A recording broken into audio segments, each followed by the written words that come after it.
Voilà, nous sommes de retour sur ces plateaux pour les comptes de cette émission Nice Day. Eh bien, c'est la deuxième et la dernière partie d'ailleurs. Tokoti, les solos ya Seni. Déjà, Ndeko Jomi Ngoma Oazali à UNT a fait qui point de vue naïe par rapport à l'enterrement à la candidature et au niveau de l'Assemblée nationale.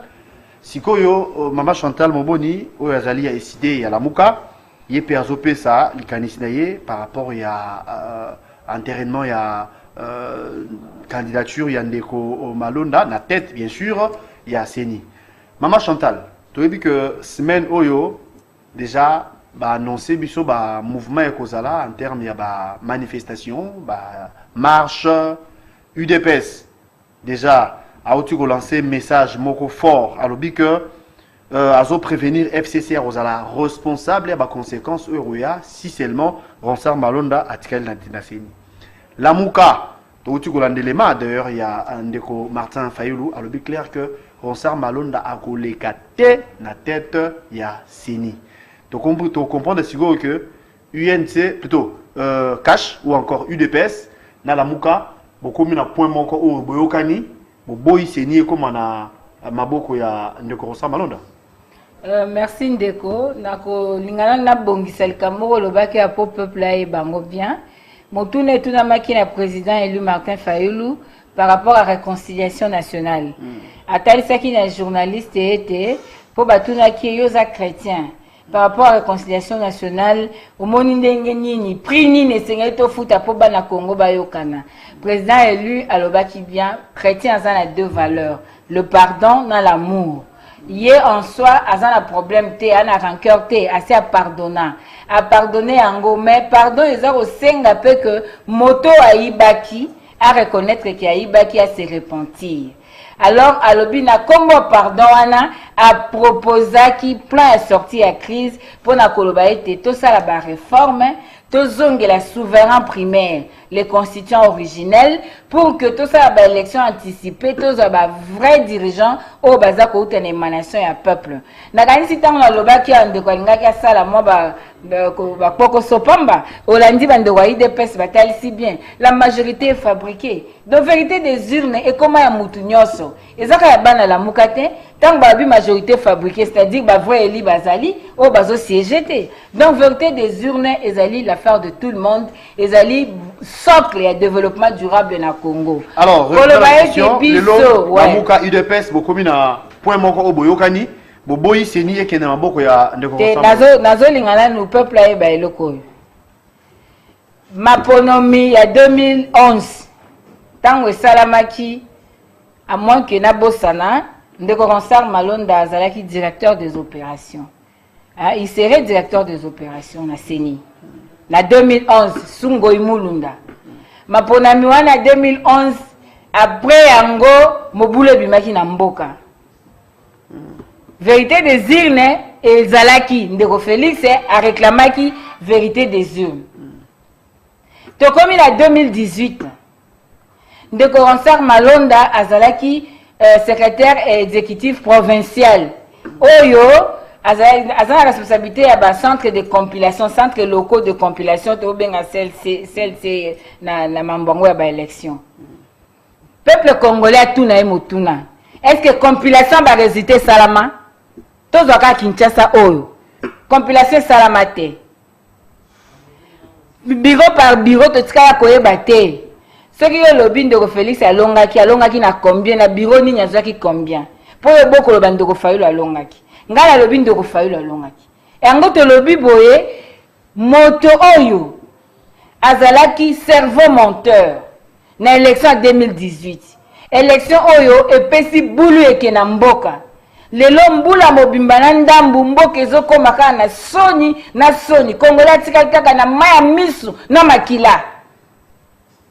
Sikoyo tozo kaka moto wana tozongisa lisusu po lobi ya bana na biso ezala ndenge nini. C'est le destin. La Mouka boye UDPS pe aboye. Donc bino na UDPS beaucoup na point commun. C'est le destin de tout un peuple. Yango la zo sa baimboka ki. Biso bana la Mouka tozo bongama. Tozo zela accord aba leader na biso tokoza précision asuka lelo na pokwa entre guillemets biso nyonso samedi tokoza libanda pona koloba non na makambo ndengo wana oyebi que biso to tamboli ba communicateur à la muka to tamboli na ba confession religieuse pe tozo koba na ko tambola candidat catholique balongola qui était pas zangi carré mais balongola qui parce que balobi il fallait baluka consensus lokola bazo zo consensus te ce qui y a zafrin balongoli ya bango et c'est pas le bon pour la consensus lokola balobi que et azalaka déjà candidat à la couleur politique to longola pe ya biso. Donc il fallait que corriger ba imboka baza vraie information. Yami balé ba kimbangiste ba radier motoyo a soutenaki candidature à Ndeko Malonda. Ndeko Malonda azali catholique. Na charte na bango ba confession religieuse ba yokanaki balobi candidat nyonso confession nyonso azana droit candidat moko. Pe candidat ne faut à la porter na confession religieuse, c'est-à-dire à la parrainer. Batuni bandeko kimbangi c'est ceux qui balingi ko parrainer nani Ndeko Ronsard Malonda. To bino moko bomoni mukanda. Oyo bango baboyi Ndeko Ronsard Malonda. Bon siko yo bisanga. Toke pas ba catholique, toke na SCC, toke pas pasteur à l'église de réveil révérend Sonic Africa. Tout ça. Ba mosusu élection etikali ko salema te. PV wana euti wapi. Et puis toke na assemblée nationale. Eza session oyo na appel ya plénière wana et salami sans d'abord convocation ya ba président et ba groupe parlementaire. Ezalaki point inscrit à l'ordre du jour te. Ndenge nini ekosalema que basala ba entériner moto wana. Eza un sens te yango to lebi boy. Élection 2018, eza élection chaotique. Élection wana ememi Ndeko Félix na pouvoir, ememi IDPS na pouvoir. Cash. Moto oyo asali que bango baza na pouvoir kombo na ye Ndeko Malonda na Ndeko Nanga. Parce que Ndeko Malonda ndazali exécutif lokwa ba papa biso ba catholique ba lobby, cerveau monteur. Biso ba la muka tozo marcher pour na koloba nanu non na tricherie au niveau Assemblée nationale. Priorité beleza na assemblée peuple a souffrir ba lobeli ya peuple et sengeli balanda passe ya peuple ba ki pe angote bazoel avec précipitation ko côte sel cambo ezalaki inscrit à l'ordre du jour te. Yami balé plus d'$1 milliard ezalaki affecté na CENI pour l'organisation à élection. Il faut auditer Salema. Il faut toyeba combien basaleli nini machine à voter basombaka combien et yaka combien ezande nini audit et salamité audit ya ba opération électorale oyo compilation salamate Ndeko Malonda sengela la biso pour la nini compilation etikala ko salema te maman Chantal non ngela aujourd'hui na opesa tamboé na oya soupa na yo mais il y a une question en souffrance na ozongela yango par rapport il y a beaucoup de même point d'égalité, point rapidement alors comme ça même temps d'antenne on peut s'appeler de je vous en prie oui il y a l'obaki il faut ngana loba okati c'est comme ngana ekoloba ndisiko ko bande s'il vous plaît vous avez la parole problème ezaboy yango na expliquer peuple démarche na biso ezali ya koluka réforme ya CENI ya koluka audit na CENI nde na sima ya kokende na choix ya animateur ya CENI ezali koloba non na lolenge oyo Ndeko Mabunda amemi likambo wana likambo ezali ba confession religieuse nanu bazu consensus te PV moko te légal oyo ba confession ba PCA nani ya transmettre qui est PV akoko yebisa peuple lelo PV à la confession religieuse nani a transmettre ki yango pour secrétaire ya secrétariat confession religieuse ezala maboko a 5 ans c'est 5 ans muto akena il faut qu'il ne kotikela e PV soit présidence oyo ezali na papa mbongo azosala na place ya papa Utembi pour aza bloquer na kisangani na mamba covid na SCC ezoza vice présidence PV wana nani akene ko déposer yango na CENI inscrire dans l'ordre du jour colonini pour ça là une discussion tout débat pour comme à l'enterrement. C'est ça le problème. Donc dommage na biso ezali différent. Biso tozo lukande bien à peuple, respect à souveraineté à peuple. D'accord. Ouais. Ndeko Domi, on vous appelle hein, on vous attend vraiment. Dans le biboy. Vraiment. À l'entrée de jeu. Est-ce que UNC baza même les canisina UDPS font les cambios Seni? Première question. Deuxième question, Torolo Bakelelo la Muka azali na ligne moko na UDPS pour na roter mais la Seni le ba contestation za soute. Bon, problème est ali boy. Comme vous le savez, dans un cadre na UNC. Mais je n'ai pas été délégué par l'INC pour venir parler au nom de l'INC. Néanmoins, tous un cordon ombilical moko. C'est-à-dire que, biso UNC, na IDPS, tous défendre ma valeur. Tous défendre population. Le problème avec nos amis de la Mouka, c'est quoi? Ils ne veulent pas reconnaître que nous sommes à côté du peuple pour ne pas que, on va perdre moins.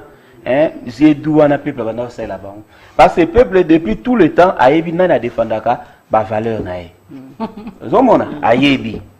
Bandakala, a yebi, nana zalaka côté nae à tout moment. Lelo Oyo, Makambu, Excellence, soit honorable Jani Mabunda Sali, ce n'est pas normal. Pourquoi Bozo comprendre T? Ils doivent comprendre, les FCC doivent comprendre que nous ne sommes plus à cette époque-là où ils allaient que tout c'était sous l'impulsion de Moutoumoko. To komi lelo oyo peuple a koki côté les mains baroboma mutute. Nazongeli mama autigoloba.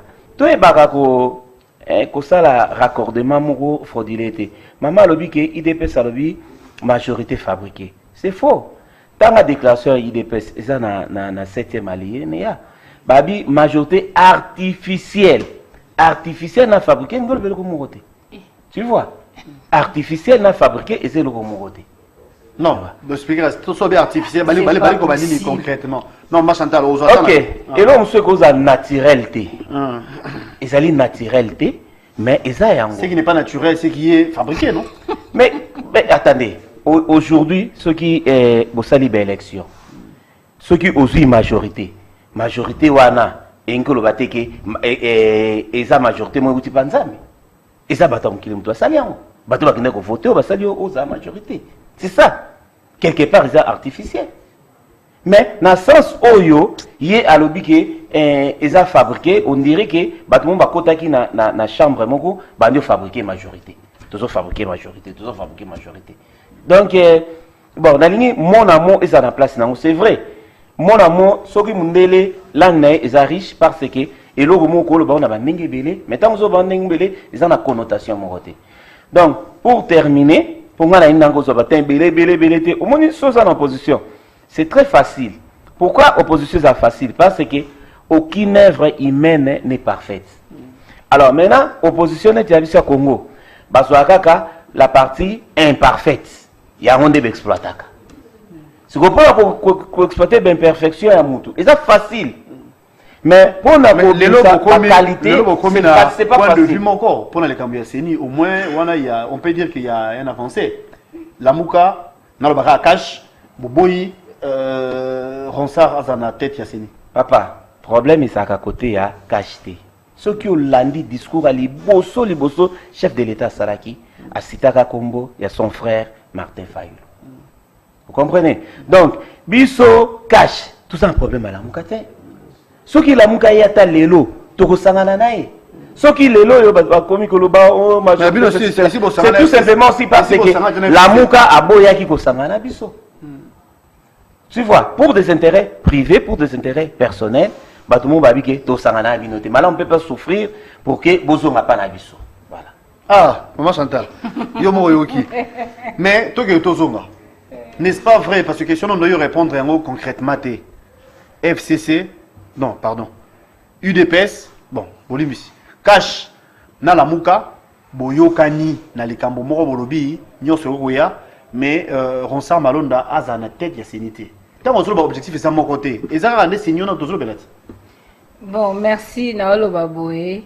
oyebi ke eza pasi mingi nazomona mpe kalaka moto ya mayele azobunda mpo aexplike artificiel aokoka te parce que azoyoba déjà ke mama Chantal aloba bosembo mais soki nafandi boye équipe epola naloba kaka s'il vous plaît majorité originelle eutari pas peuple na urne oyoki nde parce que nous parlons des élus du peuple les constituants originels c'est le peuple congolais aponaki ne bango te ils ont fabriqué yango tina tozoboya ndeko malonda. Vous comprendre, il faut tous aller clair envers le peuple. Il y a un devoir d'éthique et de moralité. Nous avons des enfants qui nous regardent, qui nous suivent na bandako. Ba mona te ke papa ambiso azokosa te. Tout ça peut makasi, tout le bapenza makambu na boanya. Pe tous en souci à peuple. Na ngina préciser que biso tous en opposition te. Ba sa opposition na majorité républicaine. Majorité au déjà, ezali majorité artificielle. Soko lina emprunter ka ba mona bango. Mais ndeko CG Kabuya alobaki yango na RTNC. Bolandaki yango. Alobaki ba député nommé.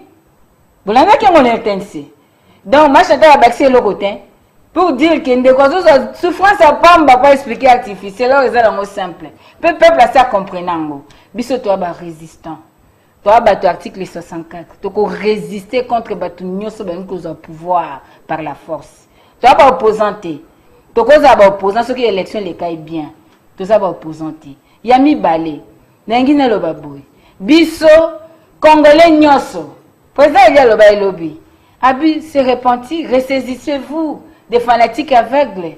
Tous les fanatiques à loi na ba république na république. Ceux qui bande ko biso ya cash ba se ressaisir, ba lobité. Bien que toi na biso kuna metebi mambele kaka. Ndeko na biso papa Félix. Alobaka ngona congrès pour le benga c'est ce que budget nani bilan ya politique ezaka 5 ans lokutati bongo chaque année babenga congrès devant parlement pour président et le bic asarani peuple va comprendre to ko justifier l'indéfendabilité congrès à la faire chaque année pour la expliquer l'état de la nation c'est ça le bilan yango la zolo baboy c'est bandeko ba se ressaisir lokola ndeko Félix alobaka la congrès alobi été to ko se voiler fasté. Il y a eu des choses qui ont fâché la conscience collective. Mais pour nous continuer à même Bible Zoloba, si mon peuple, sur qui est invoqué mon nom, assimilé, à Yamboli Mabena et pas se détourner dans la chemin, n'a juste fidèle pour nos limbes. Mais ils doivent d'abord comprendre que c'est vrai, dit les Betamaka, c'est vrai, Nzambalaxi bisoke, Makambo, ezan la bénédiction, to zonga sima, to bongisa mboka, ezamboka na biso. Ce sont nos frères congolais. Congolais n'y se pris de valeur. Congolais n'y se sentir que na bunga ki na zonga nzela. Congolais n'y se amoni que ba résultat wana, eza ba résultat malamu ta kutu tozana na ebonga, et sengeli to lukamboka na biso zonga bien. Aza bienvenue, eza malamu. Ça veut pour Kolobake, Bosangani, c'est Bosangani. Non, nous sommes tous Congolais. Nous avons le devoir à civisme et à patriotisme. Et vous allez à IDPS, vous allez à Lamuka. Ce qu'on monique, Mboke Zoke na dérive. Le président élu na Kisangani à Lobakango. Alors, Bindoko Félix, ce mariage est incestueux, divorcé. Peuple a ligné mariage ou anaté. Mais le lot va pas raison. Base à IDPS déjà comprenait qu'il faut divorce. Mais bah kokate parce que acte de mariage bah éviter régime alibal les akinini yango zomo les autres créer boulou yeki ce qui bah yeka régime alibala dès le makambuto be solo bonité donc pour la suka na olobaka ce sont nos frères congolais mutu nyoso o azana souci to même à Congo na hauteur na ba valeur nous voulons avoir une génération consciente une génération yo ekolandela bat ba iba mbongo FPI une génération yo pardon ekolandela batu baliambonga bukanga lonzo une génération yo ekolandela batu akamunya sample ekolandela batu oyebiki famille a aussi ezo réclamer justice kino lelo état de droit oyebi lelo famille ya Chebeya ezo réclamer justice état de droit l'état de droit na sukawana eza principe ya gouvernance en vertu duquel le gouvernement va gouverner sous l'obéissance de la loi. Donc il faudrait que ce lobby état de droit. Tout ça est là, fondamentaux à état de droit. D'accord. Monsieur Chomi, tu vois qui Maman Chantal. À lobby, prémisse c'est bien té conséquence il y a utilisé l'expression un deal que boulou que les alliés les lois avec institution boulou que les ambo parce que pouvoir d'aller négocier mal monter n'a prêté mal balaye. Est-ce qu'ils ont raison? Est-ce qu'ils ont raison? N'habite pouvoir négocier même na lobby deal mutezumbo en otage parce que constitution originelle souveraineté n'est pas qui respecté. Alors ouais. Alors lobby que mais culpa et ça que Macamboué qui est bien. Les Français va une faute avouée aux à la moitié pardonner. Êtes-vous David? Non, comment maman Kokiko se contredit Moko avec qu'il faut être patriote et puis à se permettre que benga un monsieur président élu.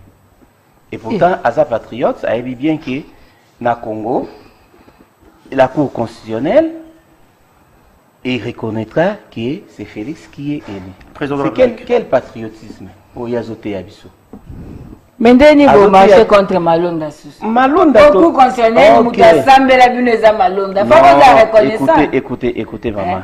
Moutou Asamba qui n'a compte ya Seni na Cour constitutionnelle ezali Malonda.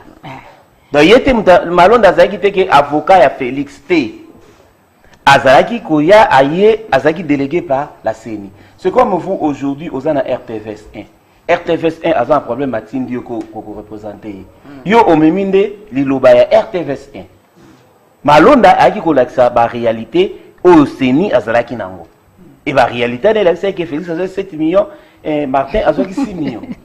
Voilà, c'est pas Malonda yaki abandi ko luka ba idée na pas non. Aki ko luba magambu au Seni atindaki. Alors, pas ba tout similier. Mais mutu aza humble le chef de l'État zate. Na tu ko yebisa yo que na discours na liboso chef de l'État a benga ndekonaye Martin Fayulu. Mais tout le monde a qui orgueil. Bah mais non, biso. Et jusqu'aujourd'hui, au moins maman na plateau a benga président élu nyo soana pour acquitter ça chef de l'État. Oh là là. Voyez. D'autant azo lo bango na idée na eza nini alaksa ke président na bina zélité, ya biso mtazeli. Mais azo mi benga patriote. Voilà. Soit il fallait qu'il continue à le naza résistant, naza rebelle, naza azo se rebeller na makamamboka. Mais pour na goloba, biso maboko za fumama. Nani président Martin Fayulu. Il a été enseigné na makolo ya fait Etienne Tshisekedi. Tu vois? Donc aujourd'hui, pour na biso azamonanda, sokazongi nanda. Autant la Bible quand même.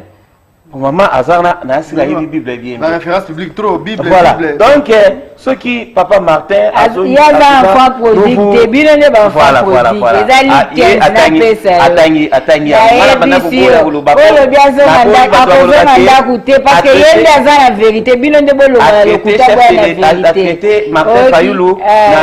enfant prodigue.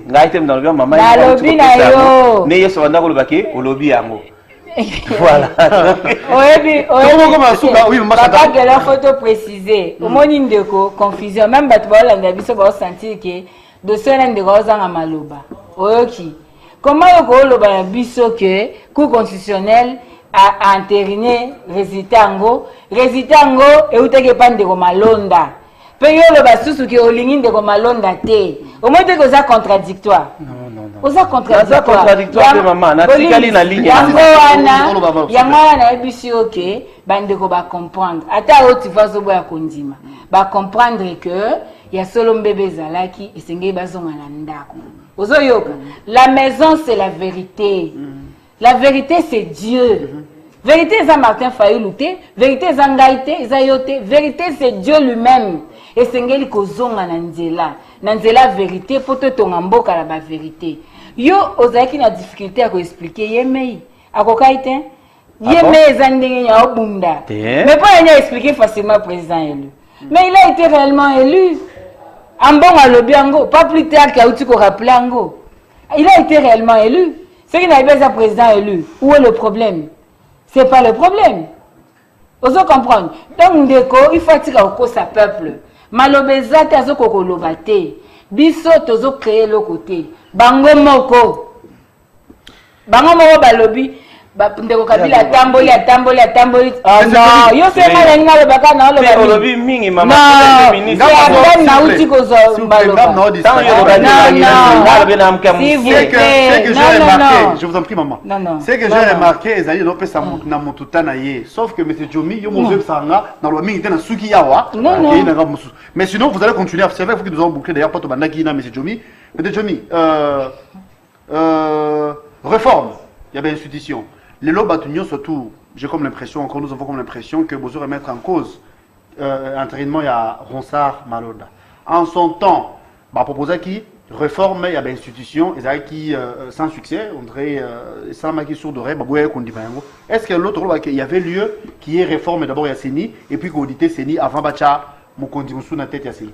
Papa, Congolais nyonso ayebi pendant 18 ans le Congo a été mal géré. Congolais nyonso ayebi ke ba loi o esalami pendant 18 ans ezaki taillé sur mesure. Ayebi ke ba institution ezaki pendant 18 ans ezaki sur mesure. Et mutu nyonso en tout cas ayebi ke faut ba réformer esalama na mboka. Les problèmes c'est quoi?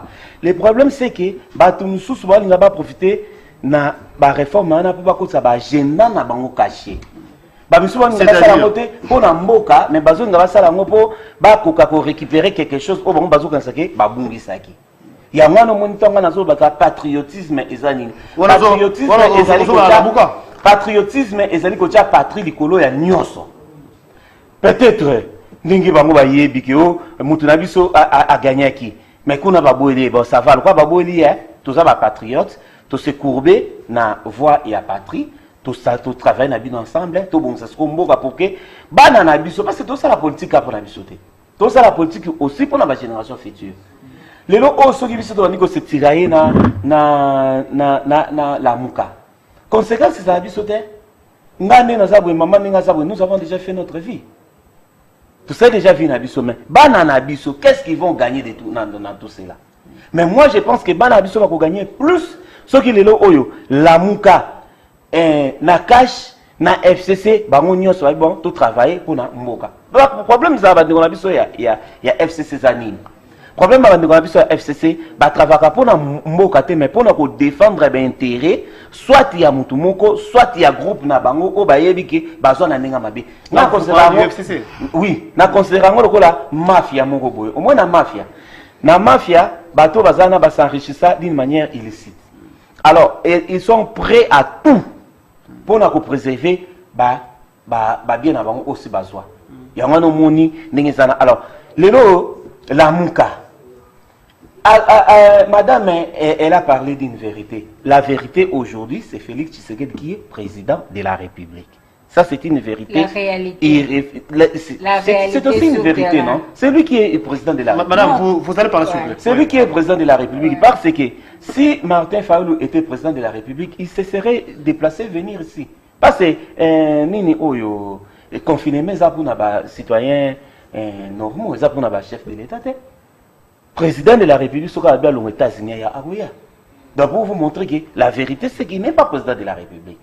Comme il ne veut pas faire de l'opposition, il a évité un député à décidé dans l'Assemblée qui Azali à côté, il y a pouvoir, tout ça à côté opposition, tout ça à côté non inscrit, il a évité, mais en tout cas, ngai pour ngai, na oui ça va pas pour na. Soit la salle opposition, ne bande comme Moïse Katumbi bazo sala, soit baza ensemble na buka. Oh mais non, ni ba Moïse Katumbi baza na opposition.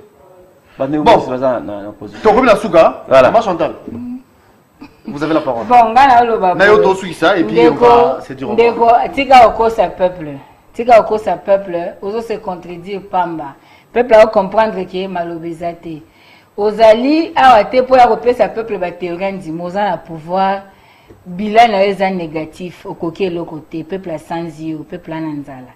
Muto azo sala na pouvoir aza muto yo asalaka makambo peuple alingi le bien-être ya peuple.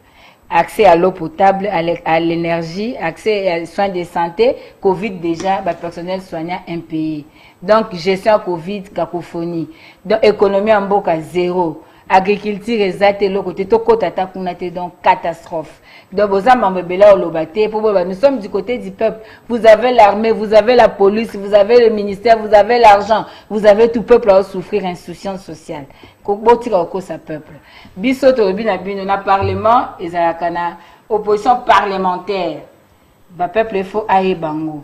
Ezali biso tozo banayo tozali ba résistant, tozali batu oyo to lingi to faire respecter mibeko ya mboka ndenge constitution ya biso pesi biso ndingisa. Peuple congolais, il faut ailler que tant de oiseaux le balamuka, il y a le président Martin Fayulu, président élu. Ça veut dire que mouté mezo yeba et pas une action populaire ils ont attiré.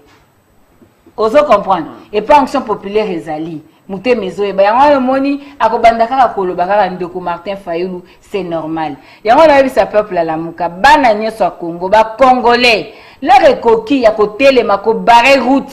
Na moto nyonso o alingia confisquer souveraineté à peuple na ya bana na biso yo ko beteli solo lobi o to sa pour l'avenir ya bana na biso avenir nini yo zali mwasi ozo bima libanda en public o finga mbali na FCC yo cash o ba ke 18 ans basaki lo côté ozo ba bango ke baza ba kokaki lo côté basungi peuple té mais au bali bango vous partagez le bilan vous vous assumez tika oko sa peuple bino bokinda ki pour l'intérêt na bino intérêt peuple za quitté ce bolga intérêt peuple bolinga ki bo trahir peuple té mais na zolo baboye biso bana la muka to bongama tozo c'est la précision finale mais déjà boye ba que samedi biso bana la muka toko kita na terrain toko lakisa bango ke to lingi na biso ba mise en scène na bango te to lingi na biso ba mobulu na bango libala et bimaka libanda te to boyi yango tozo comme presque na 6e prorogation état d'urgence ba rassemblement aboyaki papa tika biso ba o bakendaki ko panza palais du peuple bazaki mukanda basaki na état d'urgence. Ça c'est non. Est-ce que toza voilà, c'est la fin? Toza a okolobake ceux qui a qui président la République alingaya. Mais c'est ça l'Afrique. C'est ça l'Afrique. Tant mobeko tobi état de droit, loi eza identique pour la batunyos. Sauf cas force majeure. Voilà. Ni t'étais fermeture à frontière alingaka zala. La réalité est que Ndeko Félix Azawana, il est là. On comprend. Mais la vérité est que les élections étaient chaotiques. Je rappelle que séparer le mot français, tu peux consulter le dictionnaire. Monsieur Jomi Ngoma, je rappelle, vous êtes de l'UNC. Merci d'être venu. Merci d'avoir répondu à notre invitation. Merci également à Maman Chantal Moboni de l'ECID et en même temps de la Mouka. Merci pour la disponibilité. Merci à vous, chers téléspectateurs. Nous avons reçu le message, mais on ne peut peut-être pas autant en direct, mais toujours est-il que Toyoki ba message Nabino, Totangi ba message Nabino, merci. Bingi, on se retrouve demain pour un nouveau numéro et à 18h pour la rediffusion de cette même émission et bien sûr des programmes sur la télé démocratique. Au revoir.